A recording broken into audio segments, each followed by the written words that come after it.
A la sesión de la Comisión Lavajato continúa el exministro de Economía, Luis Miguel Castilla. Adelante con la transmisión.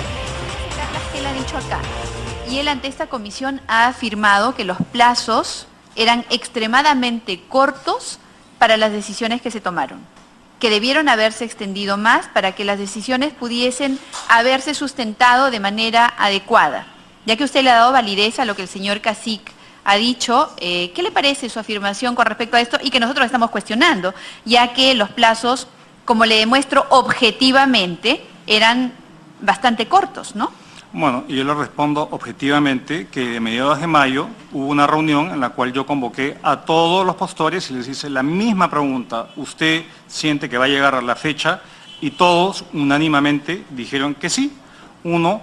Y dos, también le puedo decir objetivamente que si bien el señor Cacique y sus consorciados pidieron, digamos, una ampliación, porque si no llegaban, de 3 días, llegaron.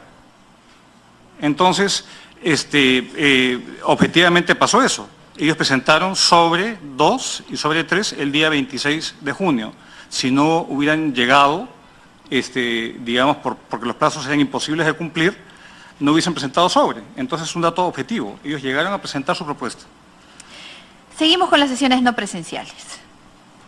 Así que no fueron solamente 4 de 16. Y vamos a ver ahorita que han sido algunas más. ¿Cómo explica que en una sesión no presencial del Consejo Directivo de Proinversión fechada 9 de junio del 2014 se haya aprobado la versión final del contrato de concesión del gasoducto sur peruano, aprobación solicitada el 6 de junio? Ojo que antes ya, el 5 de junio le solicitan la aprobación del límite máximo del costo del servicio y ustedes la aprueban un día después. Y luego la versión final les es solicitada ese mismo día, después de haber aprobado el límite máximo del costo del servicio, le solicitan la versión final del contrato de concesión y ustedes solo 3 días después aprueban esa versión final. También es que tuvieron el tiempo suficiente todos los técnicos para poder realizar esto y aprobarlo en sesión no presencial, y ahí complemento con mi pregunta que creo que en este momento se vuelve más pertinente. ¿Era una costumbre aprobar no presencialmente decisiones tan importantes?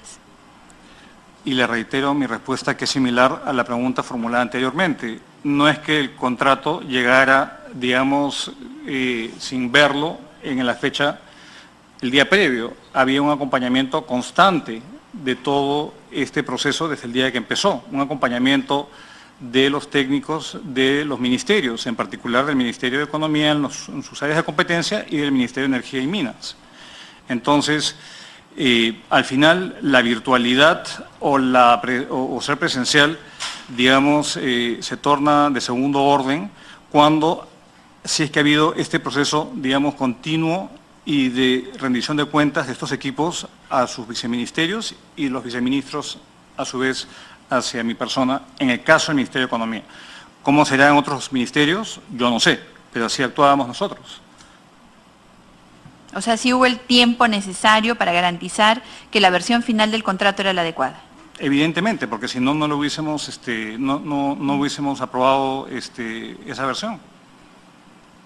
También en sesión no presencial, señor Castilla, y ahora sí ya creo que sí estaríamos hablando de que fue una práctica común en este proceso de concesión.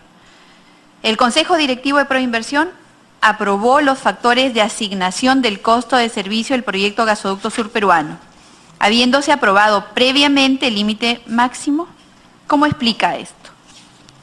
Me está reiterando preguntas. Ahora, yo le digo también, para poner esto en contexto, que este proyecto no era el único proyecto que veíamos ni la única obligación que teníamos. O sea, era una carga de trabajo y el Ministerio de Economía, al ser un ministerio transversal, tenía múltiples encargos, múltiples proyectos, múltiples opiniones y equipos bastante buenos que veían todo esto. Entonces, yo no voy a inferir acerca de un proyecto que si la práctica es usual de hacerlo virtual o presencial o si un día de plazo, no. Lo que yo le puedo decir es que había un acompañamiento constante de parte de una dirección especializada que se encargaba de que lo que yo tenía que aprobar tuviera el sustento debido y el estudio debido para yo poder emitir mi voto. Si no, no lo firmaba. Sin embargo, voy a insistir en esta pregunta. ¿Cómo explica que en una sesión no presencial el Consejo Directivo de Proinversión haya aprobado los factores de asignación del costo de servicio del proyecto Gasoducto Sur Peruano, habiéndose aprobado previamente el límite máximo? Esto le digo porque, además, el Comité Pro Seguridad Energética había realizado el pedido de aprobación el mismo día en que está fechada la sesión no presencial, el 11 de junio del 2014. ¿En qué momento, señor Castilla, fue convocada la sesión no presencial? ¿La convocó usted?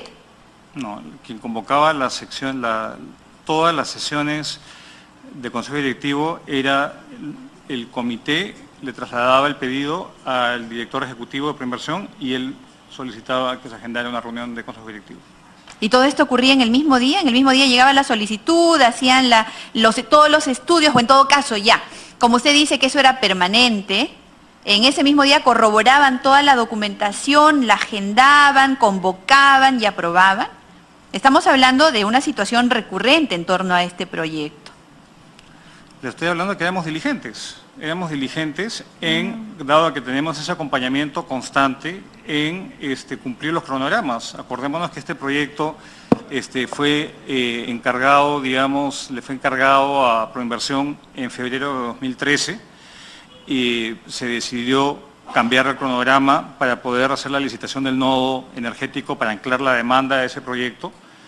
Me refiero a las generaciones térmicas del sur, de Hilo y Mollendo, y de ahí se siguió el proceso, pero no sé qué quiere que le diga.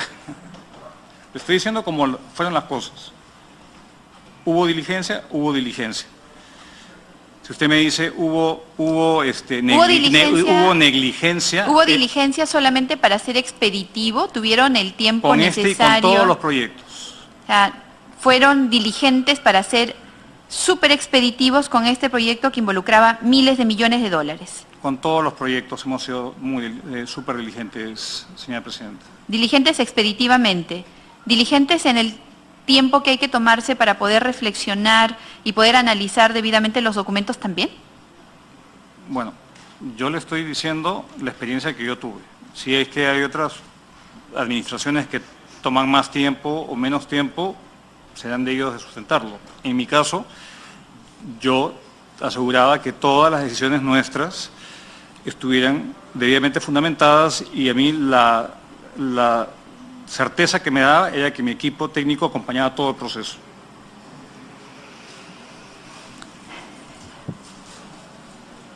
Yo imagino que sus respuestas van a ser las mismas con respecto a la diligencia y que esa es la explicación que hay para que se haya convocado, para que se haya solicitado, convocado y aprobado en el mismo día. Sin embargo, voy a cumplir con hacer las preguntas con los diferentes procesos que se parecen porque es necesario que así quede registrado.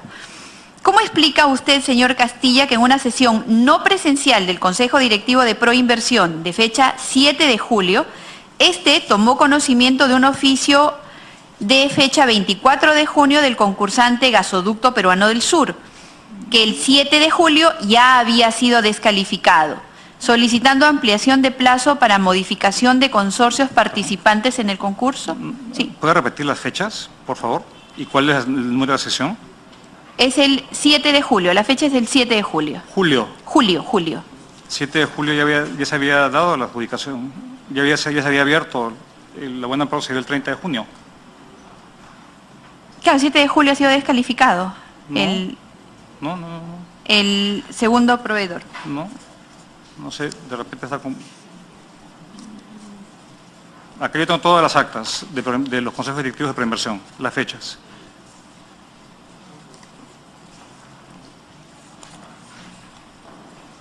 El 24 de junio el concursante Gasoducto Peruano del Sur.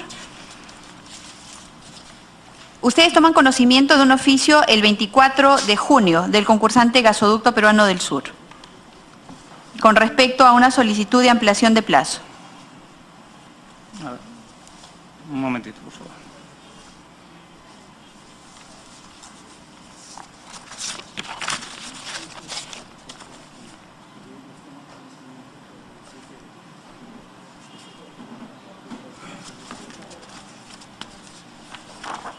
¿Me puede, por favor, repetir su pregunta? Sí, por supuesto. Y esto es relevante porque usted me ha dicho que fueron extraordinariamente diligentes. El extraordinariamente es mío nuevamente. Ustedes fueron diligentes y recibían requerimientos el mismo día tomaban conocimiento, reunían toda la información. No, eso es lo objetivo. Usted me dice que esto era parte de un proceso de acompañamiento permanente. Correcto, pero el objetivo es que ese día se recibía la solicitud, ese día se estudiaba. Lo objetivo, usted ha dado la explicación. Y ese día se reunía el Consejo Directivo, no importa si no había quórum, porque entonces lo resolvían de forma no presencial, y entonces ese mismo día tomaban la decisión. Sin embargo, yo le pregunto, ¿por qué es que si el 24 de junio el concursante Gasoducto Peruano del Sur solicita ampliación de plazo para modificación de consorcios participantes en el concurso, ustedes no fueron tan diligentes como habían sido antes y lo postergan hasta el 7 de julio para tomar conocimiento de este oficio presentado el 24 de junio? Si eran tan diligentes en todas sus acciones, en todas sus actividades, ¿por qué en este caso dejaron que pase tanto tiempo? Como usted dice, ya el 7 de julio había pasado todo. ¿Por qué recién toman conocimiento el 7 de julio? No ubico su plazo. O sea, le pediría, por favor, que me precise a qué... no, me está dando plazos que yo no los entiendo. Que yo no lo entiendo porque yo también tengo las actas acá conmigo, entonces para poder dar una explicación he hecho una línea de tiempo que me ayude a explicarlo. No sé de la fecha del 7 de julio a qué se refiere, a cuál se refiere usted. Ahora se las van a alcanzar. Por favor. Ahora se las van a alcanzar. Para poder darle una explicación debida, señora Presidenta. En lo que le alcanzan las actas, yo continúo. ¿Cómo no? ¿Cómo explica que en una sesión no presencial del Consejo Directivo de Proinversión registrada con fecha 15 de julio del 2014 se aprueba otorgar seguridades y garantías del Estado a favor de la sociedad concesionaria que constituirá el adjudicatario Consorcio Gasoducto Surperuano? El otorgamiento de las seguridades y garantías del Estado, digamos, eso es todas las concesiones del país lo tienen. Una vez que se adjudica una buena pro, digamos, es cumplir el procedimiento legal. O sea, ahí no hay mayor evaluación que hacer porque ya hubo un ganador del concurso y el contrato establece que un compromiso del Estado es dar estas garantías, este respaldo de seguridades y garantías del Estado eso se otorga vía contrato. Es estándar. En todos los procesos de concesión el Estado otorga esto. Entonces ahí no hay mayor misterio.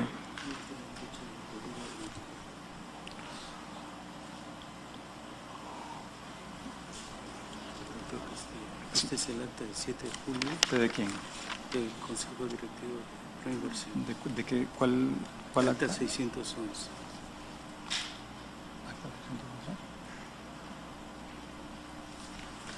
Y aquí consta el oficio del 24 de junio.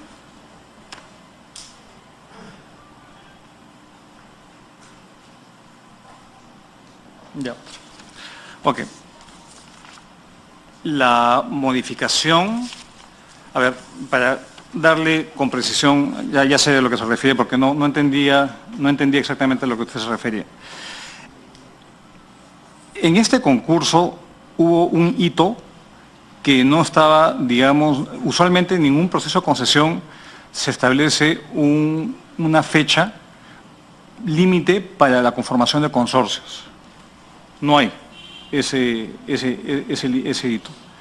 Pero el consorcio, digamos, de los eléctricos, ellos solicitaron que se estableciera un hito para la conformación de consorcios.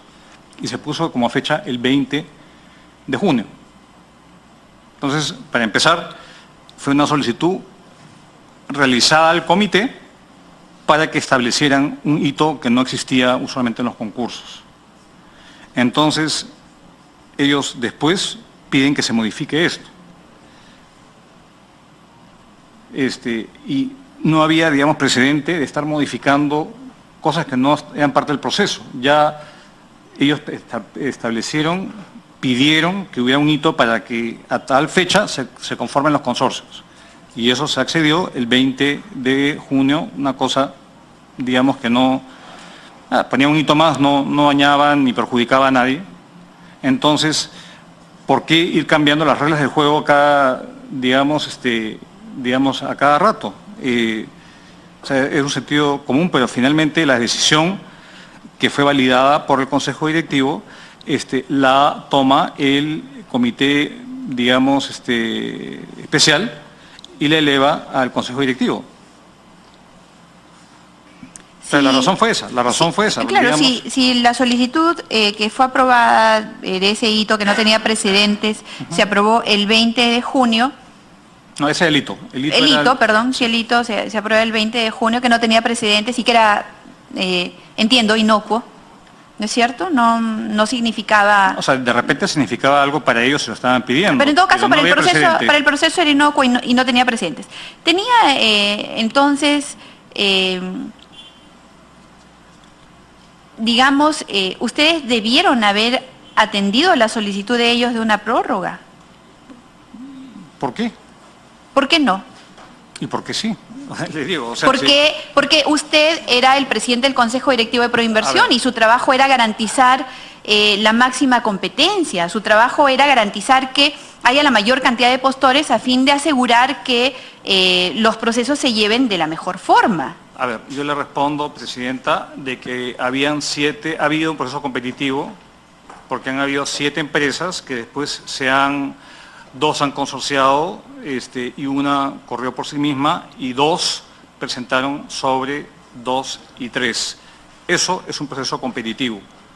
Entonces, la conformación, digamos, el plazo para la conformación de consorcios, incluso hasta se podía hacer antes de la firma de contrato. Entonces no había ninguna necesidad de poder cambiar la fecha, solicitar un cambio de la fecha, una prórroga de la fecha, cuando no era una exigencia.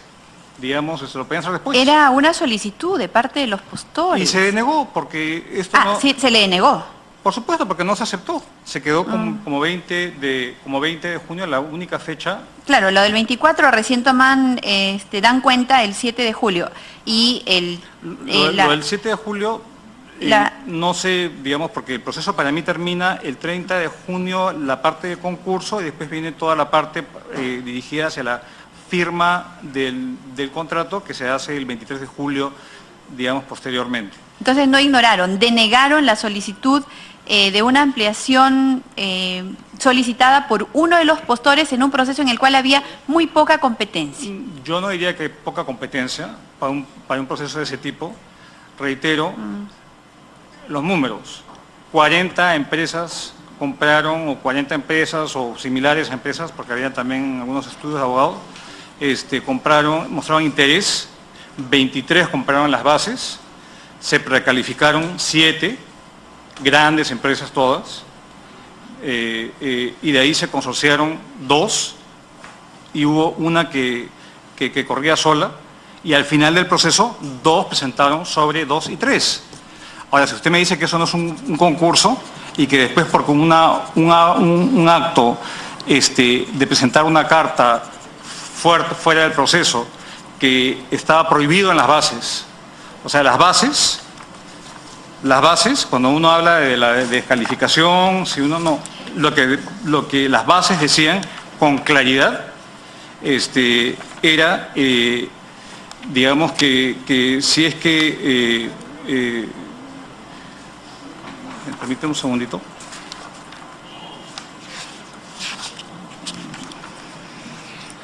La falta de veracidad o insuficiencia en los datos o en la información presentada por el postor en este concurso que detecta el comité, o sea, cuando ya presentan una carta fuera de plazo, que no tenía ninguna injerencia, digamos, eso es la competencia la quitó quien se autodescalificó, pero fue un proceso competitivo. A ver, el tema de autodescalificación es suyo. Fue un proceso competitivo. Le pregunto, ¿el término autodescalificación es suyo? Fue descalificado por haber haber violado las bases. Correcto, entonces fue descalificado, no se autodescalificó. Le pregunto nuevamente, ¿el término autodescalificación es suyo? Bueno, ellos fueron descalificados por el Comité Pro Seguridad Energética por violación de las bases. En un proceso que judicialmente finalmente le ha dado la razón al descalificado. En un proceso que inicialmente no fue admitido por el juez. Que finalmente tiene una sentencia judicial que les da la razón. A ver, yo no voy a polemizar con usted, Presidenta. Es muy fácil acá impugnar todo en el país, es muy fácil llevar todo a judicializarlo. En primera instancia, cuando se presentó este pedido de parte de algunos miembros del postor descalificado, el juez denegó, no admitió eso. Después algo pasó en el camino y lo admitieron. Y en primera instancia, como relaté horas pasadas, en un desarrollo contradictorio entre los fundamentos y la parte resolutiva, sacan en primera instancia un fallo que está en proceso de apelación. Entonces, estamos siguiendo el proceso, se ha judicializado el proyecto. Correcto. Pero eso no le quita que haya sido un proyecto donde no hubo competencia. Nosotros sostenemos de que hubo competencia y que por una carta que presentaron a destiempo y que no aparte del proceso, ocasionaron su descalificación innecesariamente. Bueno, el punto es que al estado judicial que nos encontramos en ese momento, yo no voy a polemizar porque ese es un tema judicial, estamos exponiendo hechos, yo no estoy calificando, no me corresponde eso. Sin embargo, SEMPRA ha ganado en segunda instancia el juicio contra el Estado. Ha ganado el juicio contra el Estado en la instancia en la que se encuentra por haber sido indebidamente descalificado. Eso es el objetivo que hay judicialmente. Yo no voy a emitir juicio de valor porque ni usted ni yo podemos cuestionar resoluciones judiciales. Correcto. Pero volvamos al 20 de junio, en la fecha en la cual estamos. El 24 de junio el concursante pide la ampliación de plazo. Al 20 de junio o a esa fecha, ¿cuántos competidores habían, señor Castilla? ¿Al 20 de junio? Sí. Sí, al 20 de junio. ¿Cuántos competidores habían? 3 consorcios. 3 consorcios. El consorcio Odebrecht-Enagas, estaba el consorcio de las eléctricas, SEMPRA, Suez, Techint y la colombiana, TGI, y estaba la empresa Energy Transfer. ¿Y no era, por lo tanto, pertinente aceptar la solicitud de uno de los 3 postores precalificados a fin de garantizar de esa manera la participación de más empresas y haya mayor competencia? Ya no podía entrar más empresas, ya el periodo de precalificación ya había culminado. Era posibilitar, en todo caso, que las 3 pudieran continuar en carrera. 3 días era mucho tiempo lo que pedían estas empresas o esta empresa que solicitaba la ampliación de 3 días. Pero si finalmente presentó su propuesta. Entonces era un bluff de la empresa, porque si en verdad requerían 3 días, no hubiesen logrado presentar su oferta económica y técnica sobre 2 y sobre 3. ¿Cuál fue el consorcio que se constituyó y cuál es su composición? ¿Perdón? Son 2 consorcios. Uno es el de Odebrecht-Enagas, que se denomina Consorcio Gasoducto Surperuano, y el otro es el Consorcio de las Eléctricas, que está la empresa SEMPRA, TGI, Techint y Suez, que es el Consorcio del sur, Gasoducto del Sur del Perú. Son nombres muy parecidos, las eléctricas por llamarlo. Sí, y aparte está la empresa Energy Transfer. Son las empresas que participaron, no, el consorcio que se constituye para ejecución posterior del proyecto, el consorcio que ejecuta el proyecto finalmente. ¿Recuerda usted cómo se conformó ese consorcio? ¿Cuál fue la composición de ese consorcio? Estaba la empresa Odebrecht y la empresa Enagas, y Enagas era el operador calificado. Odebrecht y Enagas. Sí. ¿Conoce sobre la participación de la empresa Graña y Montero en el gasoducto surperuano? Ellos entraron ya cuando yo había salido del puesto de Ministro de Economía y Finanzas. No sabía eso. En su condición de viceministro de Hacienda, señor Castilla, en los últimos años del segundo gobierno de Alan García, ¿Usted elaboró y emitió algún informe relacionado con proyectos concesionados a empresas brasileñas? No era mi función, esa era la función del Viceministerio de Economía. En relación con el proyecto Irrigación Olmos, con endeudamiento, ¿con el proyecto Olmos alguno? Ya se le he preguntado antes, se lo vuelvo a preguntar ahora. El proyecto Olmos ya estaba, digamos, establecido, pero no, era un proyecto en el cual había una garantía, había un crédito, me acuerdo, con una entidad multilateral, y había una garantía a los compromisos del gobierno regional de Lambayeque. La dación de garantías, la dación, digamos, de las contingencias, los pasivos contingentes que el Estado otorga en procesos de promoción de la inversión es competencia del Viceministerio de Economía. Yo era viceministro de Hacienda. Si hubiese habido un crédito o un elemento de hacendario, de un crédito, digamos, involucrado, ahí yo hubiese tenido algo que decir, pero cuando yo entré el 10, digamos, en enero del 2010, ya el proyecto estaba en curso. No emitió ningún informe con respecto al proyecto Olmos. Me está preguntando algo del año 2010, estamos en el año 2017, no, ¿Usted recuerda, no que yo recuerde. Y sí, ¿recuerda haber emitido algún informe relacionado con el proyecto Olmos? No recuerdo, pero me comprometo a revisar, a indagar si es que y enviárselo por escrito, Presidenta, pero la verdad es que me está preguntando una cosa que no recuerdo sinceramente. Correcto, no recuerda, no hay problema y se compromete a entregarlo. ¿Con endeudamiento para las interoceánicas? Cuando se hizo la gestión, digamos, de nuevos créditos o empréstitos para las interoceánicas, yo no estaba en el gobierno. ¿Con la emisión de bonos? ¿En general? En general.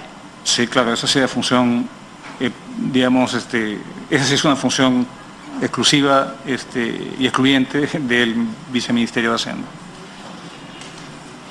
¿Con la emisión de certificados de avance de obra?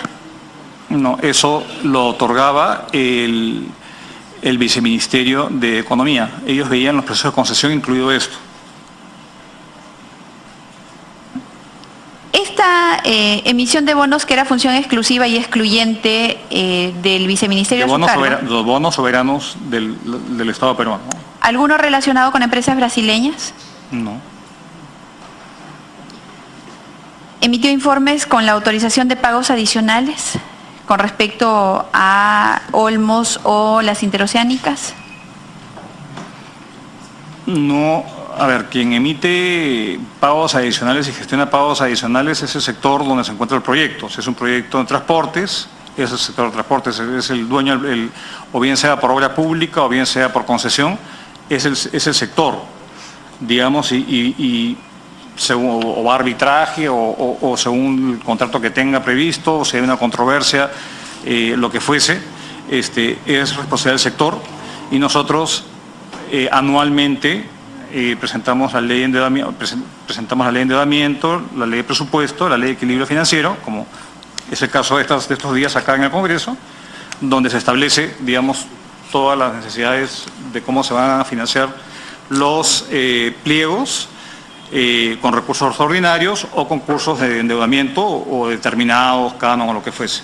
Entonces, en el marco de esas leyes de presupuesto aprobadas por el Congreso de la República, que se identifican todos los proyectos y cómo se van a financiar. Durante su gestión como ministro, ¿tuvo conocimiento de gestiones orientadas a obtener la emisión de bonos soberanos autorizados posteriormente por el Decreto Supremo 322-2015, Economía y Finanzas, para cofinanciar la obra Costa Verde del Callao? Yo ya no era ministro en esa época. Yo dejé de ser ministro el 14 de septiembre de 2014. ¿Hubieron gestiones orientadas a la emisión de bonos soberanos que luego se materializaron en este Decreto Supremo? En mi época de ministro, yo emitía bonos en el mercado doméstico para financiar flujos de caja, digamos, de corto plazo y como para ayudar a profundizar el desarrollo del mercado de capitales. Y más bien me dediqué a prepagar deudas caras porque teníamos holgura financiera y a refinanciar, digamos, manejo de pasivos. Yo no hice emisiones soberanas para financiar proyectos.